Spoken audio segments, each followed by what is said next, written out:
Bonjour tout le monde, je me présente Sébastien Potier de Connecta. Je suis en présence de Joseph Arthur Simard de l'auberge du lac à l'eau claire. Une super de belle place ici en région. On en profite, il fait beau. Joseph Arthur, Oui. dis-moi, qu'est-ce que tu fais ici en tant que, je pense que tu es gestionnaire du site? Ouais, je suis la relève de l'auberge. Genre, je prends la relève du paternel. Puis on va périr dans le bois. On va se promener avec la mouche. Puis on a du fun. Qu'est-ce que tu veux? Ah, excellent. Puis on se promène avec une moto électrique, c'est ça? Exact. Moi, je suis électrique depuis une dizaine d'années maintenant. Puis justement, qui disait véhicule disait aussi moto, tant qu'à faire. Puis donc, je suis dans le milieu de l'électrique depuis un petit bout déjà. Puis moi, je suis tout le temps été bien heureux de ça. Ça fait que Ah, super, mais félicitations. Puis là, ben, ça donne que tu as des besoins de brancher ta moto électrique. Exact, j'arrive de Sorel hier, puis là, il fallait que je la branche ce matin. Donc, on fait une petite recharge rapide d'un petit 2 heures à recharger tout ça. Excellent, excellent. On vient tester une nouvelle borne qui vient d'être installée. Ben, parle-moi-en, comment ça s'est passé, ce dossier-là de borne de recharge avant, pendant, après? Ben, c'est que nous, en fait, ça faisait déjà 10 ans qu'on avait installé des bornes. On avait 2 universels, puis deux Tesla. Puis au bout de quand même 10 ans, des bornes extérieures, c'était dû pour être remplacé. Il y a 10 ans, ben, on offrait l'électricité aux nouveaux électromobilistes qui s'en venaient. Puis, veut pas, le marché a changé, mais tout le monde commence à s'habituer.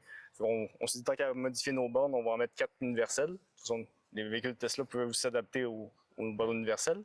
Puis, ben, on avait aussi quelques pas dire des soucis, mais quelques défis avec les bornes non payantes. C'est que les gens avaient une tendance des fois à se brancher le vendredi, puis repartir le dimanche, puis rester verrouillé dans la borne. Ça fait qu'on s'est dit qu'on fallait trouver des solutions aussi pour inciter les gens à se débrancher, à prendre juste le nécessaire, puis ensuite laisser la place aux autres. Donc c'est ça, ce printemps, on a commencé à faire les démarches pour savoir qu'est-ce qui était pas pire. C'est sûr on t'a contacté, puis on est venu te visiter sur le site à Trois-Rivières. On aimait bien l'idée parce qu'on savait que vous les tester pendant une couple de saisons pour voir la qualité du produit, tout ça. Puis c'est un peu là qu'on a été convaincus avec le service après-vente, le service aussi chez Eddy, tout ça, on savait que c'était fait au Québec.